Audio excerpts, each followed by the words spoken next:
But కొత్తగా ఇప్పుడైతే UPSC exam fail అయినా కానీ ఏదో ఒక డిపార్ట్మెంట్లో జాబ్ అనేది చేయొచ్చు అనేది ఒక న్యూస్ వైరల్ అవుతుంది కదా, మరి దీని గురించి ఏం చెప్తారు? ఎస్ అండి, ఆ న్యూస్ నా దాకా కూడా వచ్చింది.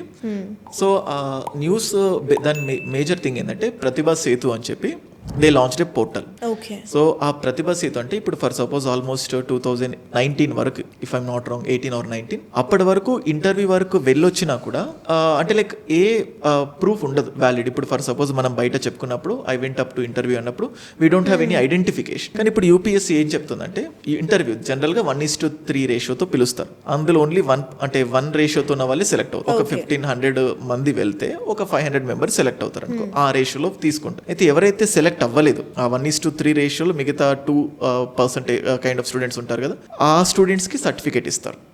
సో ఆ సర్టిఫికేట్ ఎలా ఉంటుందంటే, సో సెంట్రల్ గవర్నమెంట్ నుంచి ఒక రికమెండేషన్ లాగా, like we are recommending this candidate, ఇతనికి మంచి మెరిట్ ఉంది, if you recruit this candidate in your organisation, ఈ స్కిల్స్ మీ ఆర్గనైజేషన్ కి చాలా తోడ్పాటు అందిస్తాయి అనే కైండ్ ఆఫ్ సర్టిఫికేట్. ఇప్పుడు మనం జాబ్స్ కి వెళ్తున్నప్పుడు మనకు ఎన్సీసీ సర్టిఫికేట్ ఉంటుంది, లేకపోతే ఇంటర్న్షిప్ చేసిన సర్టిఫికేట్ ఉంటుంది. What does that certificate means అంటే మిగతా వాళ్ళతో పోల్చితే మీకు మోర్ ఎబిలిటీ ఉంటుంది, అంటే లైక్ మీకు ఇంటేక్ ఒక ప్లస్ అడిషనల్ పాయింట్స్ యాడ్ అవుతున్నట్టు. సో ఇక్కడ కూడా ఇంటర్వ్యూ వరకు వెళ్ళొచ్చినందుకు you will be having this certificate, దాన్ని మీరు చూపించుకోవచ్చు.